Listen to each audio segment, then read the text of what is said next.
Hello everyone. In today's video, I will talk about the COVID-19 and the discourse. That is how COVID-19 has created a new discourse of health. So in this video, basically I will highlight certain important the situations, important conditions, or we can say a very new conditions or situations that emerged during this period of pandemic. And these situations or conditions I related with the discourse. So of course, discourse that I will refer is the Foucauldian discourse. So let's begin. The very important thing about the Foucault's discourse is that it allows the thinker, it allows the person concerned to write, to discuss, to argue without any suppression, without any limitation of the academic normative principles or frameworks. Foucault himself was very critical of the suppression of the writing, suppression of the continuation of the history. He always discussed discourse as it experiences by the individuals, peoples in a particular time period, in a particular place. So that I will discuss. Here I would say people are not aware that they are in a particular discourse of health that is new and newly created discourse created by the COVID-19 pandemic. People are not aware about it, people are not conscious about it, but people unconsciously practices this discourse. What Foucault also discussed, what Foucault also pointed out, that people in everyday life practices certain discourse about which they are not aware. So here also people are not aware that they are practicing certain discourse. But if a person, if a thinker wants to understand it, he or she can do. So I am just pointing out for the interested people's interested, the scholars, the writers, authors, or the social scientists across the discipline. You can have a good the output or highlight over this lecture. First important thing I would say that the COVID-19 pandemic has redefined the health as a state of condition in any society. It's not just in India, any society, the entire world is suffering from the pandemic. So this pandemic has redefined the state of health of the people, state of health of the people. How? Question is how it redefined. Two elements I will here mention. One is the surveillance and second one is institutionalization of the treatment, or we can say the diagnosis or the examination of the body. So first thing is surveillance.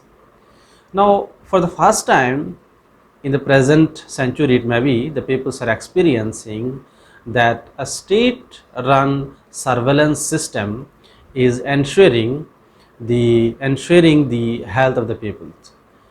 It's a kind of the policing, that's this surveillance also attached with a kind of the policing. It's a kind of military it is a kind of military surveillance where the state imposed the restrictions over the people, state imposed the strict mandatory regulations for the people to undergo treatment, And because of this surveillance, because of this state run surveillance, people are now means in the worry, or peoples have the fear, they have the confusion, they have the anxiety that their personal health condition is now under the control of the state.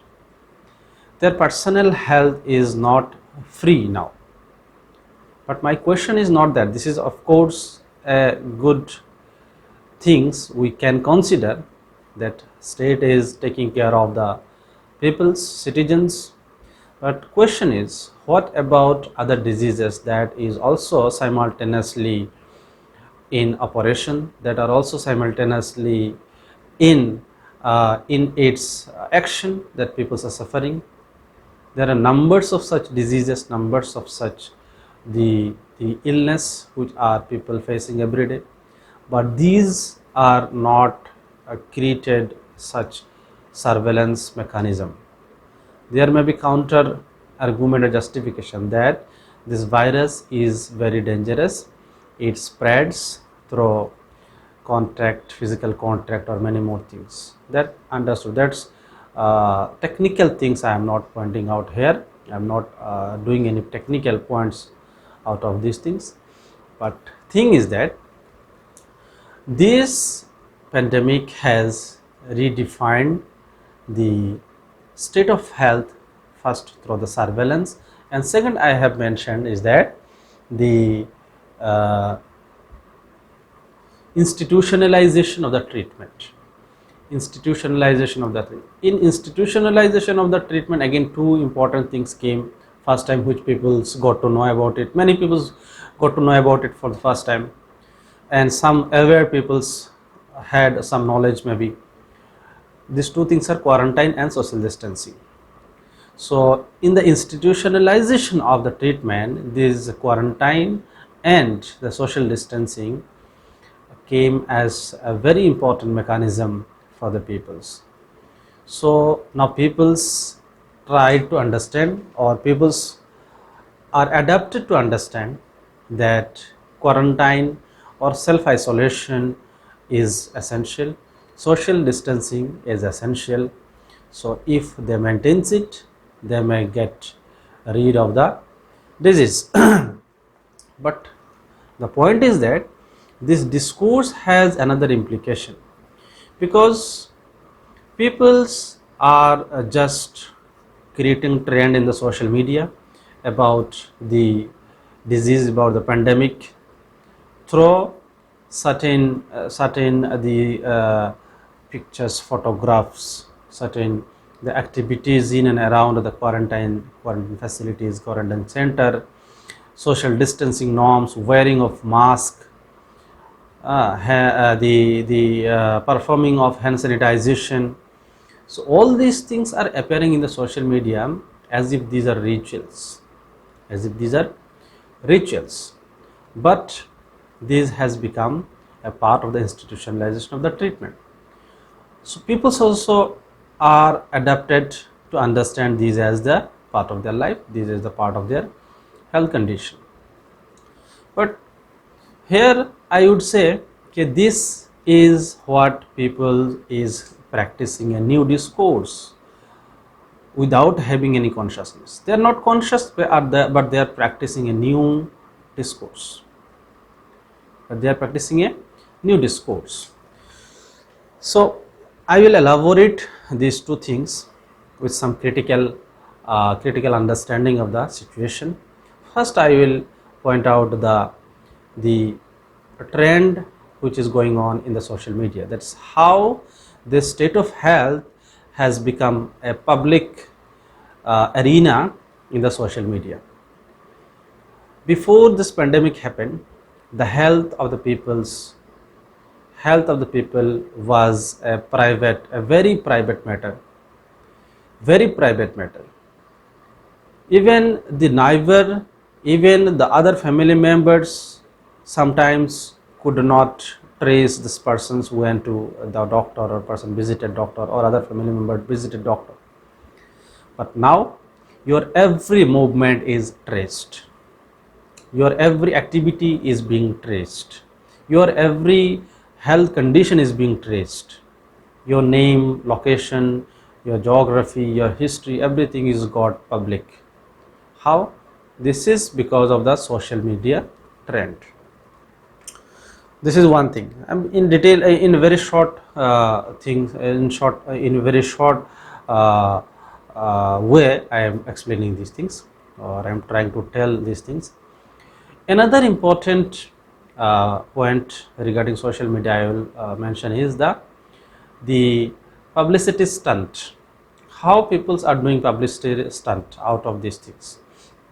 People are using this pandemic as a medium of showing their the social activity, showing themselves as a social welfare oriented person, or a public leader or a mass leader.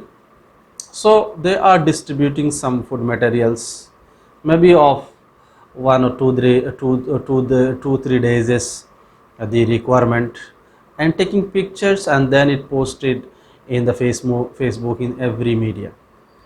And peoples who are receiving this are now portraying as the vulnerable in the social media. So this is a different point I will discuss in any other video. But my question is that this pandemic has justified this fact also. This pandemic has justified this fact also.